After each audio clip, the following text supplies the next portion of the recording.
Hello and welcome back to the podcast. If you're new here, I'm Sheen, your host, and you know that when we have a man on the podcast, he needs to deserve to be here. And I'm super excited to welcome someone super special today. So please join me in welcoming Sahil Bloom. If you haven't seen his viral clips, you haven't read his viral tweets, you might have seen his best-selling book online already, which we're going to talk about today. But for now, welcome, Sahil. How are you? Thank you so much for having me and for the kind intro. I appreciate it.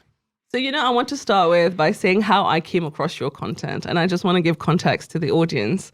The first time I saw your content, it was you in an ice bath, telling me that someone who is less qualified than me is making a lot more money than me because I'm wasting my time being overthinking instead of taking actions. It was very early, Sahil. I really did not need that. And I was like, okay, great.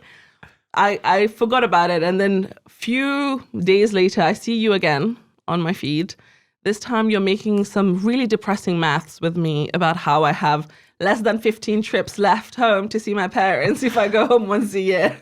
I was like, okay, traumatizing, but the breadth of the content is incredible. So that's when I decided to click, and I followed you since then. And I have to say, the way you break things down and make us think about life is pretty cool. I appreciate that. Yeah, it's funny when you put it into context of like what the first two pieces of content were that you saw and how different those two things were. It brings it into striking form, that exact point of the breadth of the things that I talk about. I have often thought that the greatest discoveries in life come not from finding the right answers, but from asking the right questions.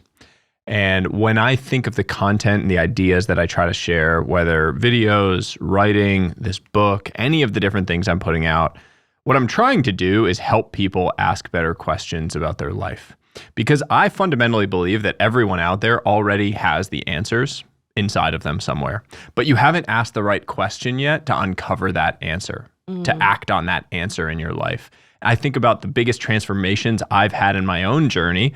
They haven't been about not having the answer. They've been about the fact that it hasn't been revealed through asking the right question. And so that is really what I'm trying to do when I put things out into the world. Yeah, I love that. So the first thing I want to talk to you about is I think me and you have had a very eerily similar trajectory of going to what is considered elite universities, went into the corporate world, and then decided, we need something a bit more impactful, more entrepreneurship driven, and more creative as well now.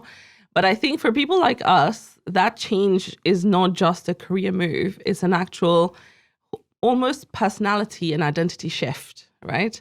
So at what point in your career did you realize that, this is the point I'm going to disappoint all the LinkedIn bros and get off the corporate ladder? It is an act of rebellion. Right? It takes so much courage to choose a different path in a world that rewards you for following the default one. I have often thought that the person who can tolerate the most uncertainty is the person who eventually wins. And there is so much to be gained by being the type of person who can continue to show up when the rewards are uncertain. And that is what it demands when you step off a traditional track. Because in the traditional track, whatever that is, you know exactly what the rewards look like. Oh, yeah. You know the path. You know where you're going to be 1 year, 3 years, 5 years, 7 years, 10 years from now. And there's a lot of comfort from that. And the world pats you on the back for just continuing to march down that. There's a lot of gravity to it. And to your point of the LinkedIn bros, not all that joking, you get patted on the back publicly for just for doing the annual promotion, the annual thing, whatever the thing is. I stepped off the track because I realized that if I continued on it, I was going to end up somewhere where I didn't want to be. And for me, that was really about this recognition that I was winning the battle, but I was going to lose the war. There's this concept of the Pyrrhic victory, which is the victory that comes at such a steep cost to the victor that it might as well have been a defeat. It's the idea of the battle won, but the war lost. And many of us are marching towards a Pyrrhic victory in our life. We are going to win the battle, which is money. It's the one thing that we all get told really matters, that we should be marching towards: the status, the money, the things that you're told you should want. And you may win that battle. But if you win that battle at the expense of the much bigger war of building a fulfilling life, a happy, fulfilling, rewarding, joyful, meaningful life, it isn't worth it. You win the battle, but you lose that bigger war. And that was the path that I was marching down. I was working in the world of investing, getting the annual promotion, getting the bonus, all of the things that the world tells you should want. And frankly, the things that like made me sound impressive, that made it seem like from the outside looking in, I was winning the game. And people told me that. Like people were looking at me, patting me on the back, all of the status, all of the things. And I got to the point where I started to realize that if that was what winning the game felt like, I had to be playing the wrong game. Because all of these other areas of my life were starting to suffer. I was making money, I was doing the things, but my relationships were starting to fall apart. I was seeing my parents once a year. My relationship with my sister was really struggling. My wife and I were struggling to conceive at the time. That was creating strain in our life. I was drinking 6 or 7 nights a week. My physical health, my mental health were suffering. All of these other things in my life were starting to deteriorate, while on the outside looking in, everything was going great. And it all came to a head for me with a single conversation, which you referenced relative to that one video that you saw. I went out for a drink with an old friend, and he asked how I was doing. And I told him that it had started to get difficult living so far away from my parents, who were getting older. They were living on the East Coast, 3,000 miles away. And he asked how old they were. And I said mid-60s. And he asked how often I saw them. And I said about once a year at that point. And he looked at me and said, okay, so you're going to see your parents 15 more times before they die. And I just remember feeling like I'd been punched in the gut. I actually had to take a deep breath to avoid an instinctively angry response. But it was a good friend. It wasn't that he was trying to be mean or rude. It was just math. Yeah. They're mid-60s. I was seeing them once a year, and they might live until they're 80. I was going to see them 15 more times. It was countable. It was finite. And in that moment, I realized very clearly and viscerally that if something didn't change, I was going to end up living that Pyrrhic victory. I was going to win this one battle, but at the expense of everything else in my life. And so the next day, my wife and I had a very candid conversation about what we wanted to be our center, what our true north really was, what we were trying to build our life around. And within 45 days, I had left this job, this high status, high paying job. We had sold our house in California, and we had moved 3,000 miles across the country to live closer to our families. Wow. And to a lot of people, that feels like it's a very brave decision, right? But it's probably the best decision you've made in your life. Did you ever look back after that? Yeah, I think that it is a dramatic decision. It is one that, from the outside looking in, again, looks like this, oh my God, you just like jumped out of the plane and like hope that you land safely. Yeah. The underneath the surface version of it was a little bit different. I had, for a long time, been feeling this slow, steady deterioration. And then this one striking event happened of this conversation. So like Ernest Hemingway was once asked how he went bankrupt, and he said, gradually, then suddenly. And that was really what happened. It was gradually these changes were happening in my life. And then suddenly this one conversation was what set it off, that I needed to make a change. And a lot of people ask me like, oh, you were walking away from a lot of things. And what I always say is, yes, I was walking away from a lot of things, but I was walking in to so much more. We always say this phrase, like never leave money on the table. Everyone says that. They're like, oh, never leave money on the table. But you never think twice about leaving peace of mind on the table. Leaving your emotional health on the table, leaving your energy on the table. We leave all those things on the table. We make these decisions to prioritize money. We need to reframe that in our minds. Yes, I was leaving a lot behind by making this decision financially in certain ways, but I was walking into so much more that has enabled me to do better in all of these areas of life because I'm leaning into the things that I actually care about. I'm building a life around the things I care about. I'm marching up a mountain that I actually care to be on. Mm-hmm. Absolutely. And during that journey to make that transition possible, what do you think was the biggest thing about yourself that you had to unlearn? That everything I had believed about what a successful life looked like was wrong. I fundamentally think that we live in a speed-obsessed world. We live in this world where you're told that doing more and more and more, faster and faster and faster is the way to achieve a successful life, to build a wealthy life.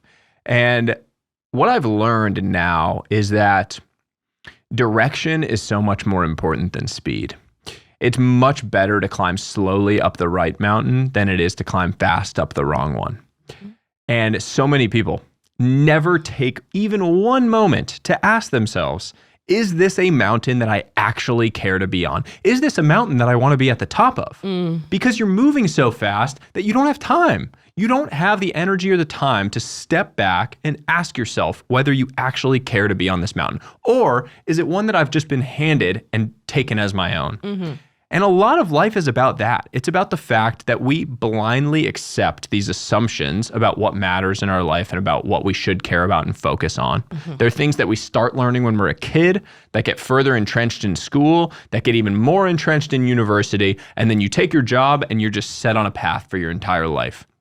And I've often said that the worst thing in the world is not being on a bad path. The worst thing in the world is being on a good path that isn't yours. Because a bad path screams at you every single day to step off of it. You know, as soon as you're on a bad path, everything in the world is like, you have to get off this path, you have to make a change. So it's actually easier to do that. The good path that isn't yours, there's a whole lot of forces telling you to stay on it. There's bills that you're able to pay. There are people telling you that you're doing great. There's people patting you on the back for it. There's the LinkedIn likes. All of those things are telling you to stay on the path that you're on, but it's not yours. And you know that deep down, but you don't allow yourself the time to actually sit with that and think about, what is the path that I want to be walking down? And what is my path to making that change? Quick break for a word from today's sponsor. Are you looking to turn global trends into trading opportunities? Meet Pepperstone, where top-tier trading tech meets competitive pricing. Trade forex, commodities, shares, and indices with ultra-low spreads starting from zero on a Razor account. Fast execution? Check. 24/5 support? Check. Plus, you can trade on MetaTrader, CTrader, TradingView, and more. And don't worry, they're fully regulated by top financial authorities worldwide. So why wait? Trade smarter with Pepperstone today. There's a link in my bio for you to check it out, and a huge shout out to Pepperstone for supporting building wealth for women through this podcast. Thank you. Yeah, no, that's a really good point. And I think that's what also is leading people into the hustle culture, where even now, so I have a business partner and she quit her investment banking job as well. And she started feeling a lot of guilt for not working 24/7, even though the business is making a lot more money than what her salary is. But she's like, I don't know, I just don't feel challenged. I don't feel productive. And there's that misconception between productivity and busyness at this point. And again, it's because, as you said, we're all so busy into just following what has been told, right? The single greatest challenge for any ambitious person is to reframe rest and free time as part of your performance, not as a reward for your efforts. The number of ambitious people that I meet who feel guilty for having free time and rest as part of their life, it's terrifying. You think about it, and it's so important. The best ideas that you have, the biggest business ideas, the most creative ideas for your work, all of those things come during those periods of boredom. Truly, during those periods of boredom, when you're in the shower, when you're driving in the car, when you're out on a walk, that's when you have your best ideas. It's not while you're like grinding away sending emails. No. It's certainly not while you're scrolling on social media. It's while you're allowing your mind to actually have space, when there's no stimulus and there's no responses needing to go out. That's when you're most creative. We know this scientifically, actually. Stanford researchers did this study where they had people walk and then they tested their creative output. And they saw that there was a 60% improvement in creative divergent thinking during and after walking than without walking. Like walking actually sparks creative, deep thinking. Wow. But we don't think about the fact that we need to create that space in our life in order to have those moments. Yeah, no, absolutely. But okay, I want to move to the book now that we're talking about these things. So obviously, congratulations, first of all. How does it feel to have it here physically now? You want me to be honest? Yes, please. So the book was published a week ago. on Monday, so the book came out on a Tuesday. On Monday, everything was great on the surface. I walked into Times Square that morning in New York City, and there was a billboard with a picture of my book and my face on it. My whole family came out. We had this huge launch event, sold out crowd, hundreds of people telling me how great I was, that the book was amazing, that my words had inspired them. All of these reasons to feel really good and confident. I went home that night and was caught in the grips of probably the worst anxiety, stress, and fear that I've ever experienced in my life. Could not sleep the entire night, was awake the entire night. The next day, rather than feeling this joy and excitement and accomplishment at this moment, this big moment, I was in a dark, deep hole of self-doubt the entire day. That feeling of fear of being found out, that this was the moment everyone was going to realize that I was a fraud, that I'm an imposter, that I don't belong, that I'm not an author. I was caught in like a dark spiral. And my wife was like, "Oh, aren't you happy?" I was like, I was feeling this deep, deep feeling of imposter syndrome all day. And it was such an interesting experience to me to recognize that when on the surface, everything is telling you that you should feel great about the thing. People are telling me the book is great, all of these things. It didn't matter. Internally, that story that I was telling myself, this negative story, was just spiraling. And the recognition there is that when you experience that in your own life, anyone out there that's listening to this, you are not alone. It is, unfathomable when you're feeling that, to think about the fact that someone that you admire, someone that you look up to, also feels that same way still, that it never goes away. The first thing I did the next day when I was trying to navigate it was I sent texts to the most successful people in my life, all of these mentors, friends, people, Fortune 100 CEOs, famous actors and musicians, authors, asking them how they dealt with that when they felt it earlier in their career. And what they all said was, it never went away. They still feel it. The CEO giving the keynote in front of hundreds of millions of people watching around the world still feels that same feeling of imposter syndrome that you feel when you're doing your first thing at the start of your career. Mm-hmm. And that was such a reminder and an aha moment to me in that of like, oh, this is natural. This is normal. And importantly, you asked for this. This is the cost of entry for the growth that you asked for. You asked for this growth in your life, so you have to pay the cost of entry of feeling like the imposter, because the thing that you're trying to get to, that personal transformation, that growth, is on the other side of you paying this cost of entry.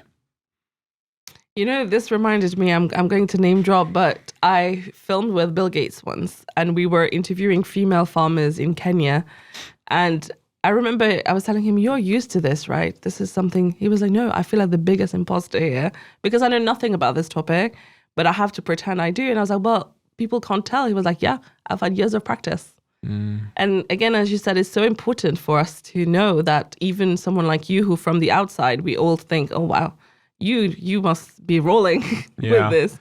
But it's good to hear that that's how you feel. But how do you deal with it then? How do you come out with it, other than, yes, you said you speak to other people, you understand that everyone else deals with it, but is there a way for us to be better prepared when that wave is about to hit? I had a coaching session with myself. This is an idea that I got from a friend of mine, Alex Hormozy is his name, big internet creator, writer. And we had a conversation and he was telling me about this idea of doing a coaching session with yourself. And so I tried it. And what I did was I sent an email to myself and I wrote out what I was feeling. And I said, I'm struggling with this idea of imposter syndrome. And then I replied and said, okay, let's deconstruct it a little bit. What are you actually feeling? And so it forced me to sit and actually articulate, okay, let me get it out of inside of me and write it down of like, what am I feeling? What am I actually worried about? And then I responded to that from the outside looking in, big picture, zoomed out perspective. What would I say to myself in this moment?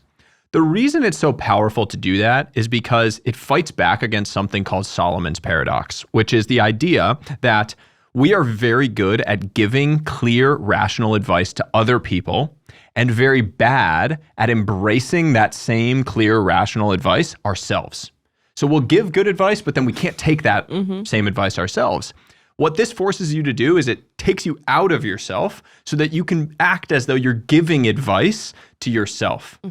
And then it's much easier. Now I'm able to actually embrace it into my life. It helped enormously. I felt a little bit crazy sitting there typing emails to myself, but it was like a live journaling session with a therapist, but the therapist was me. And I thought in that moment, like, this is such an interesting practice for people to develop because, again, to the point earlier, you already have the answers. You just need to zoom out enough to be able to act on them and to be able to move forward with them.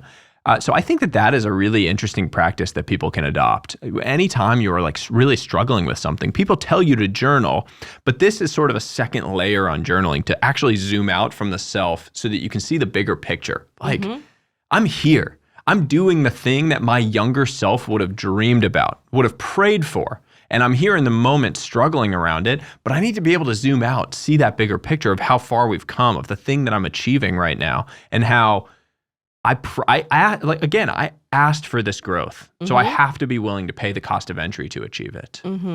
And I mean, you're going to laugh, but I do that with ChatGPT. That's actually good. That's a great way of doing Right? it. Yeah. I saw someone mention it on TikTok being like, just tell ChatGPT you want them to be a therapist or a coach or something. Tell them what the problem is and ask you the right questions. Really makes you think. And I had the same thing of structuring, especially it came to where trying to strategize about the year, and it really helped asking the right questions. So I think you giving the answer again is always really good. Love that. I wonder whether you could train ChatGPT in your voice as like your future self. You can. I would probably try to do that. That seems like an interesting idea. I might actually toy around with that to like create an 80-year-old version of Sahil who has lived, his full life and has all the same perspectives and ideas, but is able to see the zoomed out view and give me advice from the perspective of my older self. That would be cool. That would be cool. You should try it. Yeah, I might try that. I'll follow up with you. I'll let you know. Let me know how it goes. But okay, for people who haven't come across the 5 types of wealth, what is the quickest way for you to explain this to them and also to do a self-audit for us to know where is some place where we're winning and where are some place where we're broke in the 5 types of wealth? So the whole idea with the book is that we have narrowly defined wealth as being about money as a society. It is the one thing that's so measurable that everyone focuses on it. And what happens is you focus on it so narrowly that you lose sight of everything else. And money isn't nothing. It simply can't be the only thing. Money is great. Like, don't get me wrong. I'm not telling anyone that they should like give up all their possessions and go live in the Himalayas drinking warm broth and meditating 12 hours a day. If you want to do that, by all means, do it. I'm just not going to be joining you. I like money. I just can't have it and focus on it at the expense of everything else in my life. The concept of these 5 different types is fundamentally about identifying what truly matters to you, and then going and taking action to build your life around those things. My answer to that question is going to be different than yours. It's going to be different than anyone out there listening to this. The point is that you need to identify those things. Identify the things that truly matter to you, not what the world tells you should care about, not what your family tells you, not what your friends tell you, and certainly not what social media tells you, but what you truly care about, and then go and take tiny actions today to start building your life around those things. It is also about a recognition that these areas of your life can be invested in on a daily basis in the same way that you think about investing in your financial wealth. We know when it comes to financial wealth that putting away $50 or $100 today is a good investment because it's going to compound. You put it into an index fund, close your eyes, 30 years go by and it's worth a lot more. So a tiny investment today compounds and grows into the future. The same rule applies to all of these areas of your life. Investments in your relationships today, tiny investments, compound over the long run. Tiny investments in your health compound over the long run. But we don't think about these other areas of our life in that same way. And we need to.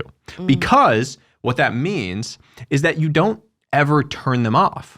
I might be prioritizing and focusing on financial wealth in this season of my life. Maybe I'm in my 20s, early 30s, and I'm building that foundation. It's important. But I can't turn off these other areas. I can't flip the switch off. I can turn it down on a dimmer switch, if you will. Because anything above 0 compounds positively. Sending the one text to the friend when you're thinking about them is better than doing nothing. Going for the 15-minute walk is better than doing nothing. But that requires an understanding that these are investments and that they stack, and those tiny little wins stack up and grow into your future. That is fundamentally the way that you change your life. It is by making these tiny investments, designing these things into your life, and getting rid of the word later. Later is the single most dangerous word in the dictionary. You say, I'll spend more time with my kids later. I'll prioritize my health later. I'll focus on my relationship with my partner or my friends later. I'll find my freedom and purpose later. And the sad thing is that later just becomes another word for never, because those things are not going to exist in the same way later. Your kids are not going to be 5 years old later. Your health won't be there later if you don't invest in it now. Your relationships won't be there later. You won't magically wake up with freedom and purpose later. So either you design those things into your life in some tiny way now, those tiny investments on a daily basis, or you're just going to regret it later. Wow. And for you, which of these 5 types of wealth was the hardest one to come to terms with? I would say that the biggest change that I needed to make was social wealth, was relationships, primarily with my parents and my sister.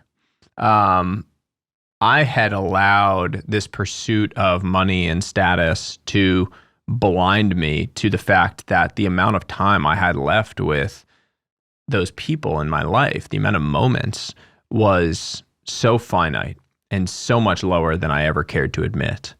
And rekindling and regrowing those relationships has been the most powerful and life-enhancing thing that I can imagine. I mean, I see my parents, right? Like that number 15 more times before they die. Now it's in the hundreds. Yeah. I see my parents multiple times a month. They're a huge part of my son, their grandson's life. We took an action and literally created time with the people that we care about. My sister, just being totally open, my sister and I had a pretty challenged relationship for most of my life.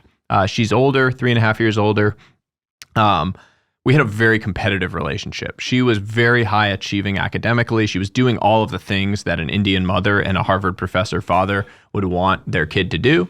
The star child. Yeah, the star child. Yeah. She's the golden child. And I was sort of the younger, like ne'er-do-well brother that like played sports and I was like not studying.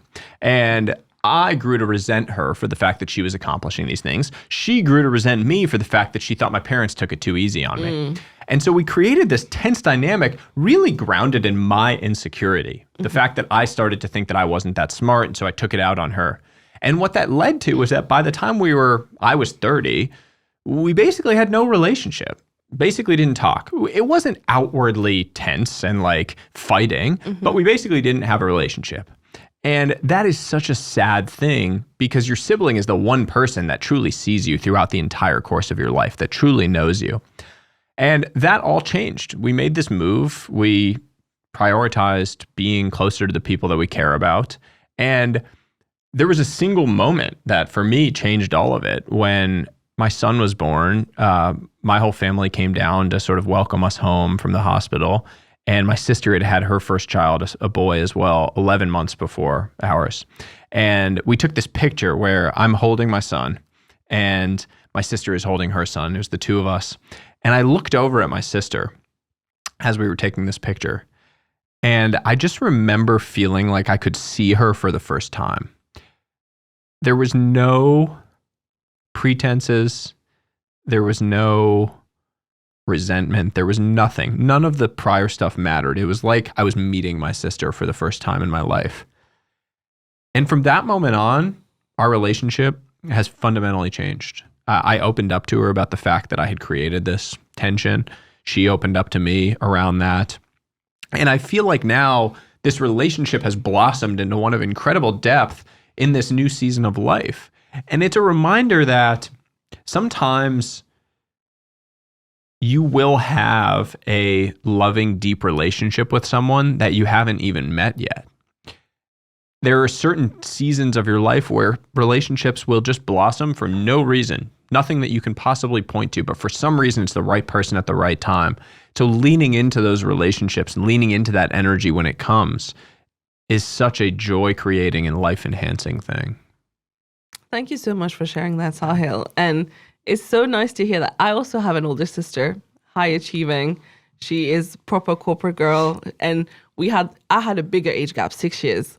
So growing up, I also resented her. She felt like she was my bully, and I'm always trying to get out of her shadow. But then afterwards, now she's like my biggest best friend. But for us, the switch happened when she left home for uni, and we were no longer living in the same house. And I guess sisters are different as well, different relationship. But that's beautiful. And I feel like I love how openly you share things that are very emotional, and it feels like you are very in touch with your emotional health, right? Of how you feel about things, how relationships impact you. And given, the context of the podcast as well, we have a big female audience. I know that there are 3 pivotal women in your life: your mum, your sister, and your wife. So you've told us a little bit about your sister. I would love to hear how your mum and your wife, Elizabeth, have also impacted your life at different stages. Yeah, my mom is a special, special woman. I think she is really where my storytelling bug comes from. My mom is an incredible storyteller. Throughout my whole life, I feel like my mom has always been sort of like life of the party type person. She's like the type of person who has probably 30 people in the world who think of her as their best friend. Right. For whatever reason, she's always been that way. And she's also someone who has very high standards and high expectations, but pairs those high expectations with very high support. And that, to me, I would characterize as the 2 pillars of strong relationships. High expectations are to say, I believe you are capable of incredible things. I have high expectations for you to be at that level. But pairing that with high support as the second pillar, meaning I'm willing to lift you up to go and meet those expectations that I have for you. One without the other is a recipe for trouble. High expectations with no support is a recipe for resentment. Yeah. We've been in relationships like that. We know that. But the 2 paired together is a recipe for incredible things. So I'm so grateful to my mom for always holding me to those high standards, but then being there, standing in the front row, helping lift me up to go and achieve those. And she has just been an incredible force in that way in my life. And then my wife, we don't have enough time for me to talk about my wife and the ways that she's impacted my life. We met when she was 14. I was 15. We've been dating since high school, since we met. She was 15 technically when we started dating. And she has seen me through these different seasons of life and these changes and this journey, and believed in me at times when I didn't believe in myself. I posted a screenshot of this text message that I got from her yesterday. She texted me just out of the blue saying she was really proud of me. And I responded and said, how funny is all of this? I feel like I kind of just manifested this book. A few years ago, I started on this journey, and now there's this thing in the world. People seem to be impacted by it. It's amazing. And she was like, I never doubted it for a second. When you decide you want to do something, you just go do it, period. And I was just reflecting on how amazing it is to have someone in your life who believes in you, even in moments when you don't believe in yourself. We spend so much of our life looking for permission from other people to do things. We're looking for that one person who can tap us in so that we can step into the arena and step into the game, because we're too scared to do it in our own moment. And when you find someone that can be your partner in life, that it is that for you, that is coming constantly and saying go do the thing, go tap you in. She was the one that encouraged me to go down this different path. And when I was stressed and so scared about what this change was going to be, she was the one that said, can't you do this writing, the thing that you're doing that you seem to love so much? Isn't that like a job? Can't you build something around that? She was the one that empowered that. And now, seeing her in this new light as a mother to our son, and the journey that it took to get there with infertility and the struggles that we had around that, I think she's the most incredible woman in the world. I would not be anywhere without her. That's beautiful. And I love how every time you talk about her, your eyes sparkle. She should be so happy to see that and hear that. And I think it's beautiful how you've outlined how at different stages of your life, these three women have shaped you in different ways. But of course, now you're also a father. That has also shaped you in a different way. You're raising your son in a very different world to the one where you grew up, right? So how do you think this has impacted you as a man? It probably comes across as we're having this discussion, but I have a very different view on masculinity than I would say You what do. social media proposes masculinity looks like. I feel a responsibility in a lot of ways to share, these more vulnerable and emotion-forward things about my life because on the surface, you might look at me and say like, oh, typical guy. And then I say things and I'm openly willing to, cry about relationships with people and our infertility struggles. These different things that you just aren't used to seeing a guy talk about. You're like, oh, this is weird. This looks different.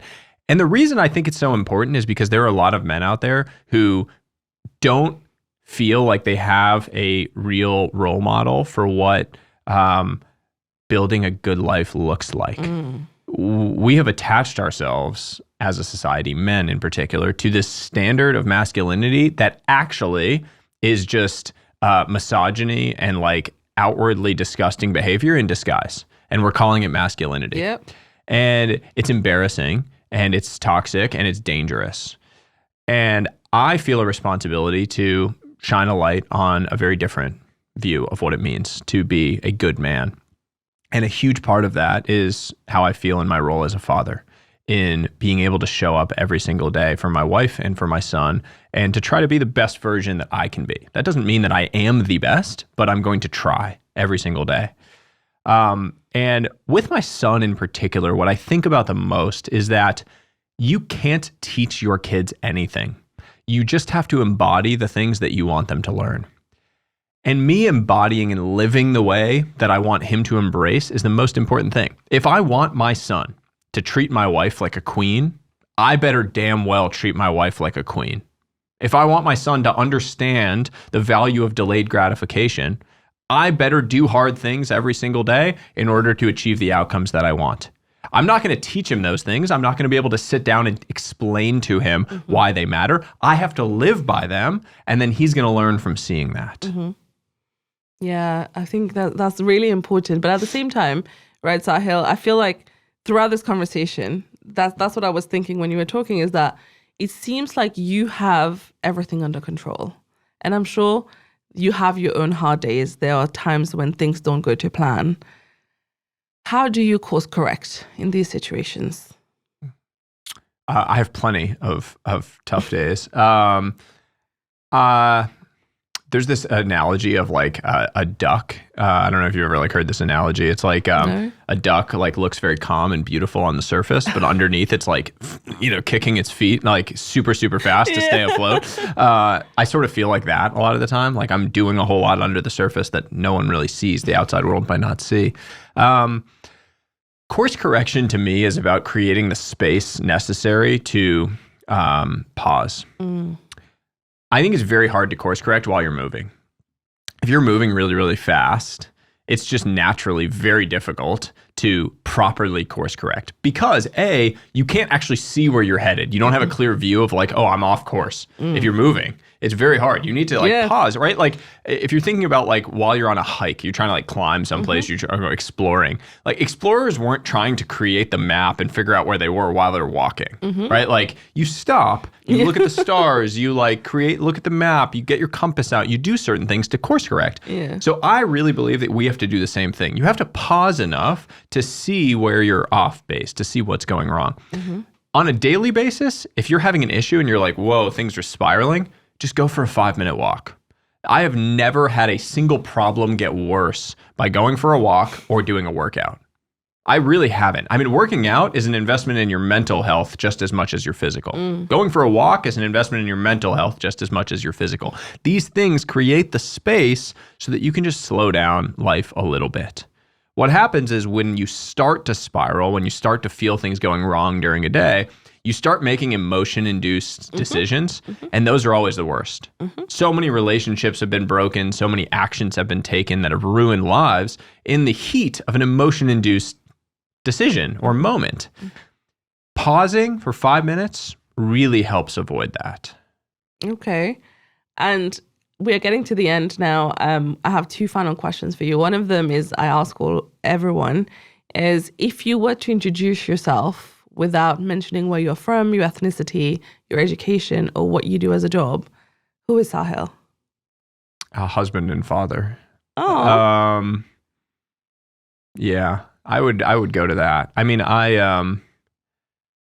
I never know how to introduce myself, and so I actually feel like stay-at-home dad is probably like, I technically am a stay-at-home dad. Yeah. I happen to be doing work while I'm at home, but I'm technically a stay-at-home dad, so maybe I'd go to that. Oh, I love that. Yeah. And how did you find the transition from, someone who was probably working long hours in the office and now working from home? I'm working long hours at home. Yes, literally. Yeah. Change of location. That's one of the most, the funniest misconceptions about entrepreneurship. People are like, oh, I'm going to own my time. This is going to be great. I'm like, no.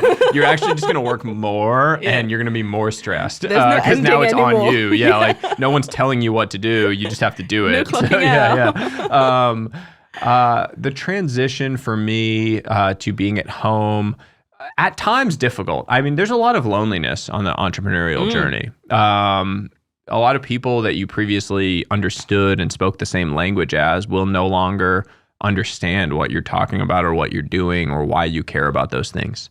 And I've had many moments in the last several years where people that I looked up to, people that were mentors, people that were friends, thought that I was crazy for the things that I was doing.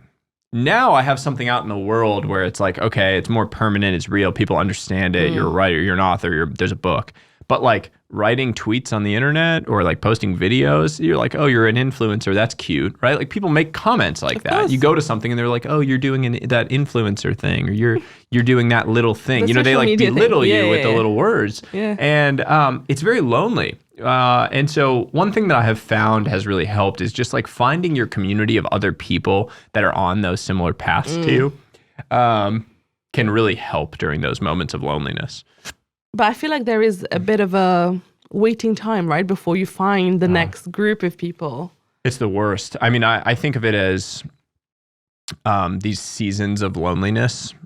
And in particular, periods of loneliness are a tax on personal transformation.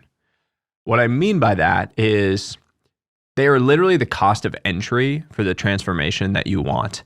Because by definition, as you start to change, the environment that you previously fit into is no longer going to match who you are as a person. You are literally going to be speaking a different language than the people that you were previously around. But you have yet to attract the new people into your world. So you're caught in the middle, and that is the season of loneliness. That is this period that you're in. Embracing that and understanding that it is a season and that it will end, and that it is part of the process of this transformation that you are asking for, this growth that you've prayed for. That really helped me on the journey, and I think it'll help others. And Sahil, after all of this is done, what is the legacy? What do you want to be known as, remembered as? I would love for people to say that I had some tiny impact on their life. I don't care all that much about money, which is kind of a weird thing to say. I feel like to a certain extent, I have enough. I'm living my enough life. I don't need to make $1 billion. I'm not striving towards that. If I do, it's because I created an enormous impact on people's lives. And it's a byproduct of that, not that I was chasing it. And so I am really focused for however long that I get to be around on doing that, on creating an impact on people's lives, on feeling like, I think it was Ralph Waldo Emerson said that one person breathed easier for you being around. That's kind of the definition of success. And I would love to be able to say that at the end of my days. Yeah, and your definition of success must have changed over time, isn't it? Massively. Enormously. And do you think it will still change? It will. Yeah, of course. Yeah. I think that you change. We said this at the beginning of this discussion that part of this is like identity shifts and who you are as a person, what you care about.